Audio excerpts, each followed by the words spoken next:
DIG south Sharjeel खरल ने धमाके में किसी इदारे या फर्द को टारगेट किए जाने के खदशे को रद्द कर दिया। उन्होंने बताया कि धमाके के लिए डिवाइस प्लांटेड थे, ये अमन व अमान को ख़राब करने की कोशिश है।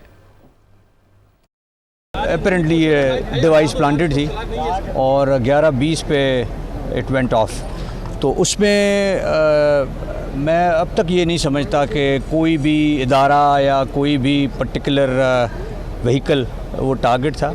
अब जो उस वक्त गाड़ियाँ यहाँ से गुज़र रही थी, ज़ाहिर है वो एक गाड़ी ने ज़्यादा नुकसान लिया है। जहाँ तक कैजुअल्टीज़ का ताल्लुक है तो एक रिपोर्टेड शहादत है अभी तक। दो सरकारी एहलकार ज़ख्मी हैं जिनकी ये गाड़ी थी, जो अगर किसी की तरफ टारगेट नहीं भी था तो ये बिल्कुल नुकसान है और काफ़ी ये फ़िक्र की बात है।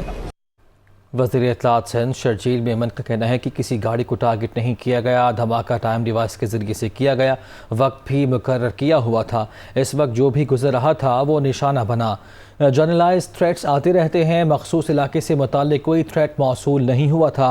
जहाँ धमाका हुआ वहाँ बहुत रश होता है। वो कराची में धमाके की जगह पर मीडिया से गुफ्तगू कर रहे थे।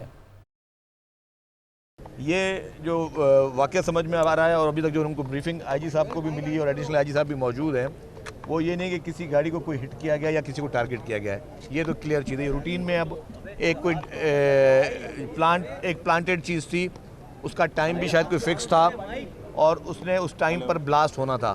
फिर उस वक्त कोई भी क्रॉस कर रहा हो, उसमें राहगीर जो हैं वो भी क्रॉस कर रहे थे, लोग गाड़ियों में थे वो भी क्रॉस कर रहे थे। जर्नलाइज थ्रेट्स जो हैं वो मुख्तलिफ औकात में आते रहे हैं। जर्नलाइज थ्रेट होते हैं जी कि कराची शहर में कोई भी वाक़या हो सकता है, लेकिन कोई स्पेसिफिक कि जी इस एरिया पे हो सकता है, इस शख्स पे हो सकता है या एग्जैक्टली किस गली में हो सकता है, इस तरह का कोई थ्रेट जो है सिंध पुलिस को या होम डिपार्टमेंट को कोई मौसूल नहीं हुआ। जर्नलाइज थ्रेट्स जो है वो मुख्तलिफ औकात में हमेशा आते रहे हैं और उसके लिए IG साहब ने और एडिशनल IG साहब ने और उनकी पूरी पुलिस टीम ने जो है वो अपनी कोशिशें की हुई हैं। मुख्तलिफ जगहों पे आप खुद नज़र आ रहा है, रातों के टाइम पर जो है वो चेक पोस्ट भी हैं और पुलिस की मोबाइल भी चेकिंग करी होती है, गाड़ियों को भी चेक करी होती है और दिन के टाइम पर भी चीज़ें करी होती है। ये जो जगह थी ये एक रश वाला एरिया था। रश वाले अब कराची दिन को भी जागता है, रात को भी बड़ी रश होती है, तो ये रश वाले एरियाज बहुत सारे होते हैं। अब उसमें जो भी दहशतगर्द है जो ये प्लान कर, उसका मकसद क्या है कि कहीं पे नुकसान हो और नुकसान से वो खबर बन सके और उससे जो है वो हुकूमत को या मुल्क को जो है वो उसको कोई नुकसान पहुंचे या उसके लिए कोई बदनामी का बायस बने। एडमिनिस्ट्रेटर कराची मुर्तज़ा वहाब का कहना है कि धमाके की मजम्मत और जामहक शख्स के लवाहिकीन से अफसोस का इजहार करते हैं। वाक़े की तफसीलात अगर शेयर कर ली गई तो ज़िम्मेदार चौकन्ना हो जाएंगे। वज़ीर आला सिंध ने अमन व अमान के हवाले से दोपहर 3 बजे अपेक्स कमेटी का इजलास भी तलब कर लिया है। हुकूमत सिंध की जानिब से इस वाक़े की मज़म्मत करना चाहूँगा और अफसोस करना चाहूँगा लवाहिकीन जो हैं हमारे उमर साहब, उनकी फ़ैमिली के साथ जो इस वाक़े में जांबाक हुए, शहीद हुए और जो लोग इसमें ज़ख्मी हुए हैं उनको इस बात की यकीन दहानी कराता हूँ। सिंध हुकूमत की जानिब से वज़ीर आला सिंध ने अहकाम जारी कर दिए गए हैं कि जो भी उनके मेडिकल ट्रीटमेंट के लिए करने की ज़रूरत है वो तमाम चीज़ें की जाएंगी। शहर ने बड़ा बुरा वक्त देखा है और बड़ी मेहनत के बाद, बड़ी क़ुरबानियों के बाद हम उस बुरे वक्त से निकले थे और इस शहर के लोगों ने एक सुख का सांस लिया था। तो नेचुरली इतना बड़ा शहर है, इसके अंदर लोग नज़र लगा के बैठते हैं किस तरीके से इसकी अमन व अमान की सिचुएशन को ख़राब किया जा सके। हमारा कमर्शियल कैपिटल है पाकिस्तान का, तो हुकूमत जो है वो हद्दुल इम्कान कोशिश कर रही है ताकि इन तमाम चीज़ों को टेक केयर किया जा सके, उस तरह के अनटूवर्ड इंसिडेंट्स को अवॉइड किया जा सके। मैं फ़िलहाल वाक़े की तफसीलात में नहीं जाना चाहूँगा। मैं समझता हूँ अगर तफसीलात आपके साथ शेयर कर ली गई तो वो लोग जो कि साजिशें कर रहे हैं हम उनको चौकंदा करेंगे। तो मैं समझता हूँ जो कानून नाफिज करने वाले हैं इदारे हैं उनको अपना काम करने दें और जब तफसीलात टेंजिबल आ जाएंगी वो तफसीलात आप तमाम दोस्तों के साथ शेयर कर ली जाएंगी।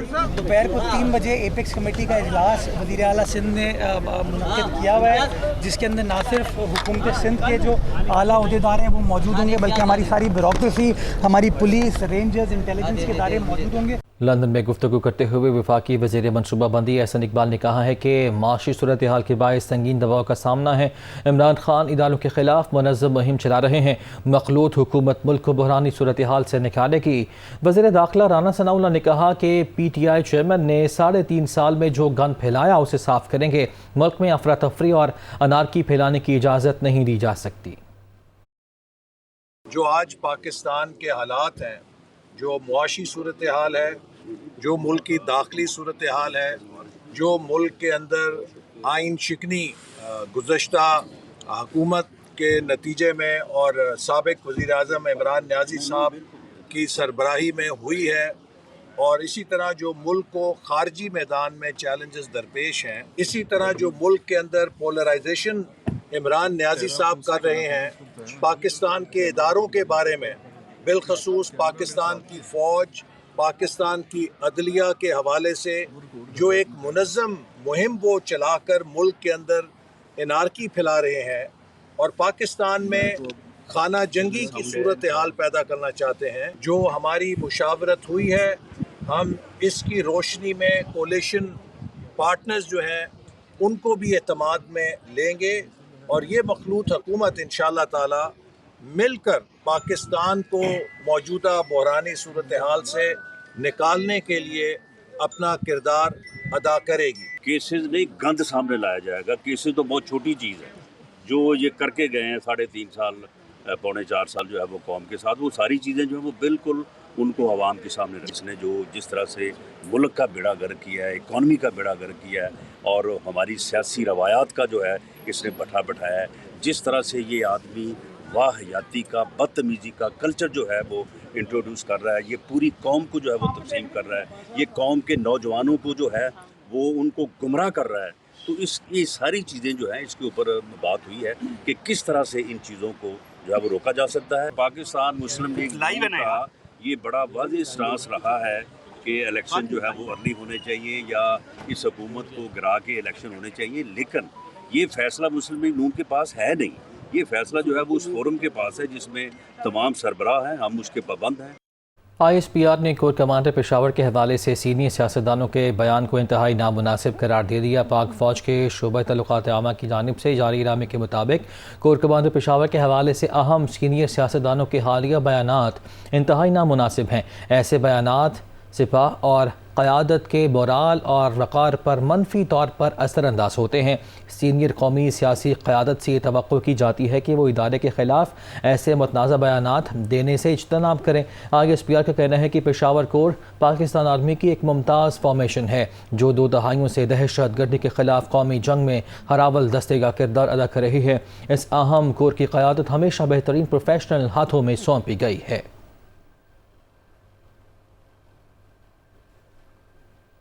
आर्मी चीफ ने खारिया में जारी तरबीती जंगी मशकों का जायजा लिया। जनरल कमर जावेद बाजवा ने जवानों की पेशावराना महारतों के आज़म को सराहा। ISPR के मुताबिक आर्मी चीफ ने खारिया में फॉर्मेशंस की तरबीती और हरबी सलाहियतों की तारीफ़ की और उन्होंने मशकों के दौरान नई टेक्नोलॉजी के इस्तेमाल और महारतों को भी खूब सराहा। तर्जुमान पाक फ़ौज के मुताबिक जनरल कमर जावेद बाजवा ने मैदान जंग की हिकमत अमली और जंगी मुजाहिरे का भी मुशाहिदा किया। सिपाह सालार ने सेंट्रल कमांड की स्ट्राइक फॉर्मेशंस की मनसूबाबंदी और ऑपरेशनल तैयारियों का भी जायजा लिया और उभरते खतरात के खिलाफ मजमूई ऑपरेशनल तैयारी की भी तारीफ की।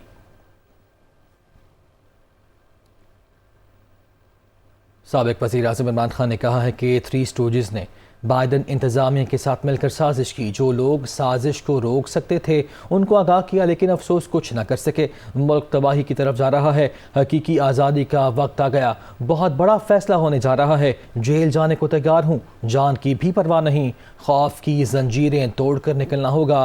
उन्होंने कहा कि इलेक्शन की तारीख का ऐलान करवाए बगैर इस्लामाबाद से वापस नहीं लौटेंगे। वो अटक में जलसे से खिताब कर रहे थे। ये जो अब वक्त सामने आ रहा है, ये हमारी हकीकी आजादी की जंग है। बहुत बड़ा फैसला होने जा रहा है कि क्या हम एक आजाद मुल्क बन के रहेंगे या ये अमरीकियों के गुलामों की गुलामी करेंगे। कि ये पॉलिटिक्स नहीं, ये जहाद है।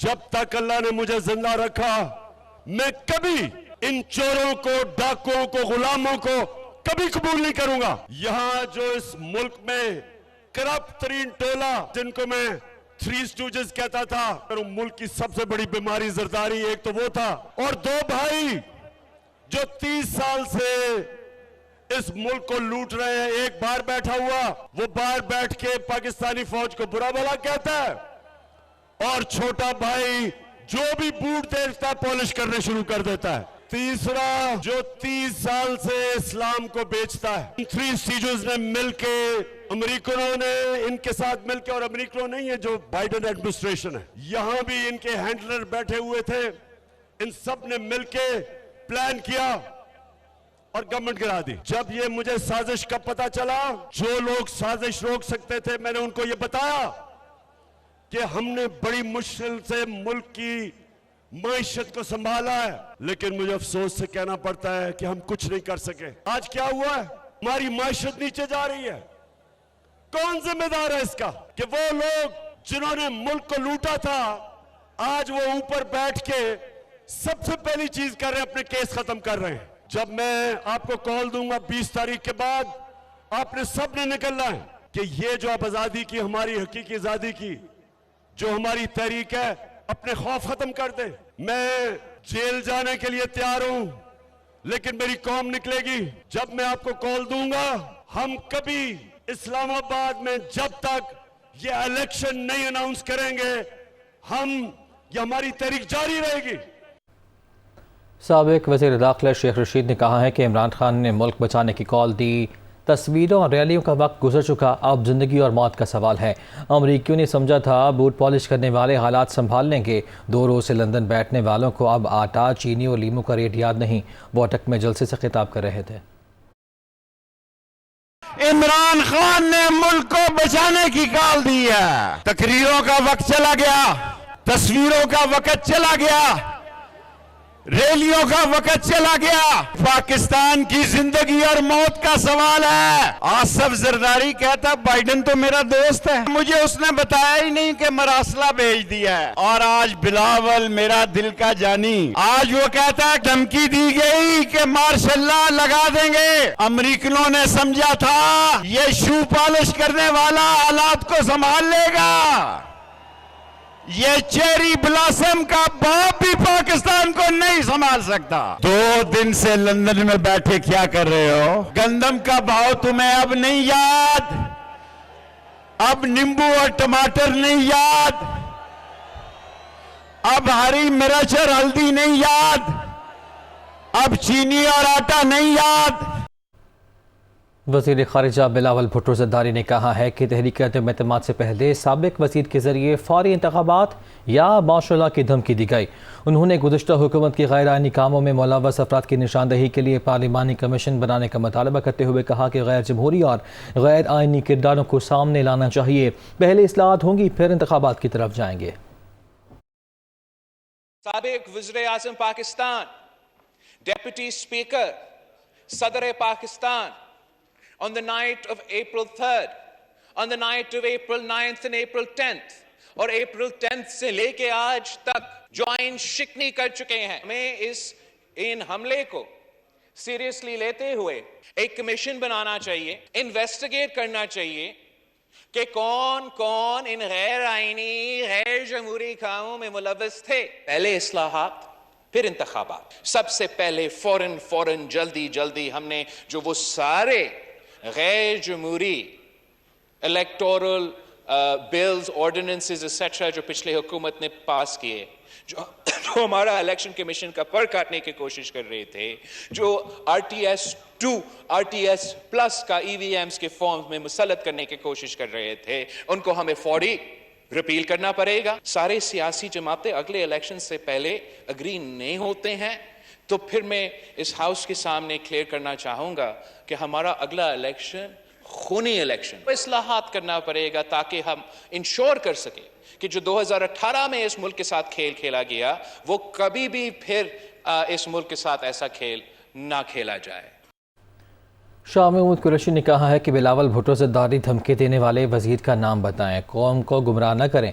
बिलावल किसके इशारे पर किसको खुश करने के लिए भारत के साथ तिजारत बहाल कर रहे हैं। वो इलेक्शन कमीशन के बाहर मीडिया से बात कर रहे थे। अगर बिलावल आपने on the floor of the house से बात की है, तो आप में इतनी अखलाकी जुर्रत होनी चाहिए कि उस वफाकी वज़ीर का नाम बताएं। किसने आपसे रब्ता किया और किसने आपको यह धमकी दी?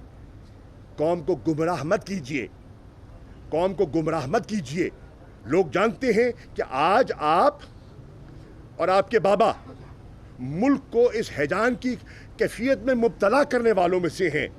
आप निकले थे कराची से महंगाई के खिलाफ मार्च करने।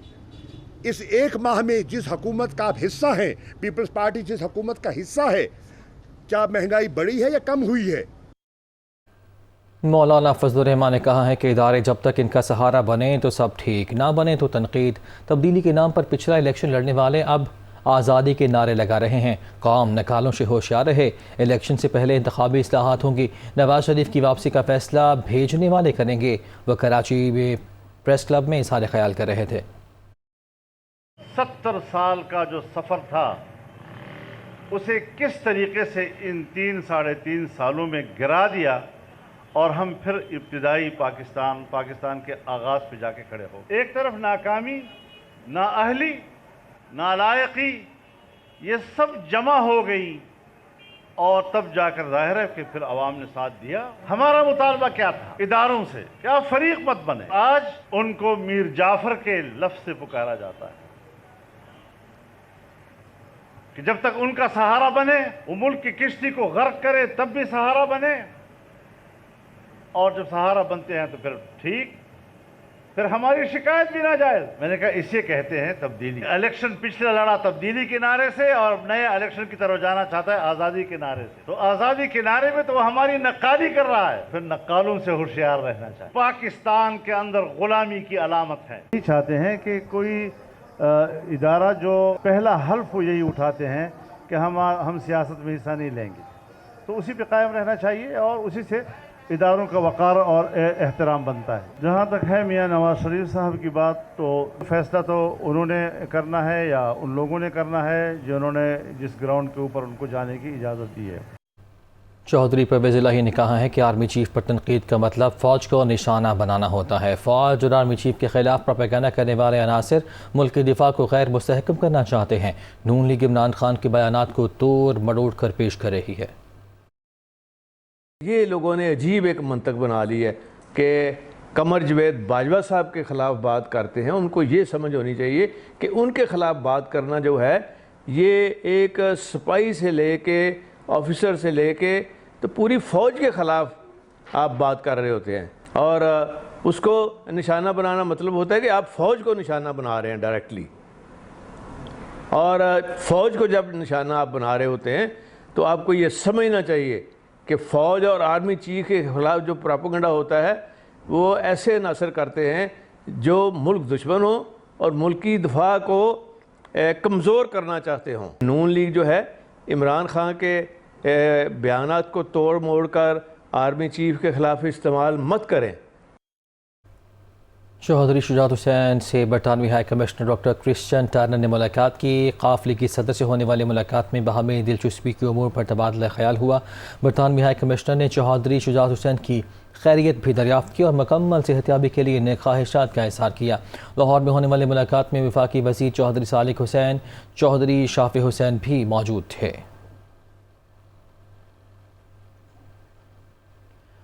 सूबाई गवादर्स की तैनाती के मामले पर सदर ममलकत आरिफ अलवी और वफाकी हुकूमत में कशीदगी बरकरार है। चारों सूबों में गवर्नर्स के ओहदे बदस्तूर खाली हैं।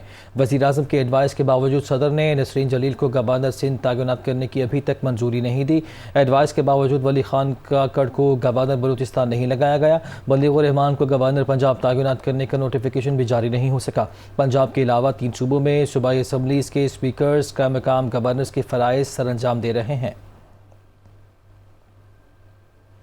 बरतरफ गवर्नर पंजाब उमर सरफराज चीमा का कहना है कि आइनी वज़ीर आला की बहाली और सरकारी वसाइल पर कब्जा छुड़वाने के लिए आवाज़ उठाना होगी। अपने ट्वीट में उमर सरफराज चीमा ने कहा कि फौरी इलेक्शन ही अब वाहिद हल है ताकि आवाम के हकीकी नुमाइंदे आइनी और कानूनी तौर पर हुकूमत चला सकें। क्या बरतानिया का वज़ीर आज़म या उसका बेटा इतनी दीदा दलीली से गैर आइनी तौर पर ताकत के ज़ोर पर मैं लंदन के ओहदे और सरकारी दफ्तर पर कब्जा कर सकता है?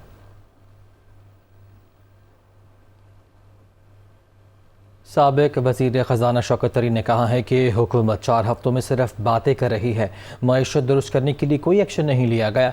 IMF ने भी अमल करने की शर्त रख दी। चीन समेत जहां भी गए किसी ने घास नहीं डाली। 13 जमातों के मखलूत हुकूमत कुछ नहीं कर पा रही। मसले का वाहिद हल फौरी आम इंतखाबात और अबूरी हुकूमत का क़याम है। ये बातें कर रहे हैं, पूरे 4 हफ्तों से ज़्यादा हो चुका है। इनकी हुकूमत को, इन्होंने कोई एक्शन नहीं लिया, बल्कि ऐसी ऐसी बातें करना शुरू कर दी जिससे मार्केट में और नर्वसनेस शुरू हो गई है।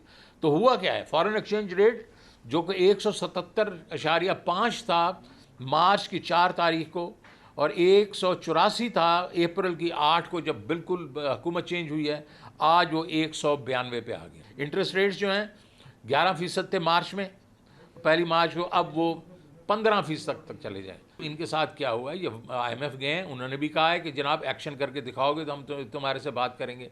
सऊदी अरेबिया और UAE गए हैं, उन्होंने कहा जी IMF के साथ बात करो तो फिर हम तुम्हारे से बात करेंगे। चाइना ने अभी तक इनको घास नहीं डाला, लेकिन आई एम श्योर कि इनके चाइना हमारा बहुत सॉलिड दोस्त है और जिसको कहते हैं ऑल वेदर फ्रेंड है, तो वो ज़रूर मदद करेगा। जिस तरीके से ये इनका पूरा 13 पार्टीज़ का एक कोalition है और जिस तरीके से हमने इनको देखा है कि एक फाइनेंस मिनिस्टर लंदन बैठा हुआ है, एक इधर बैठा हुआ है, तो ये ऐसे नहीं हुआ। तो इसका क्या सोल्यूशन है? इसका अल्टीमेट सोल्यूशन है इलेक्शंस, एक interim government, immediately strong interim government and elections as soon as possible.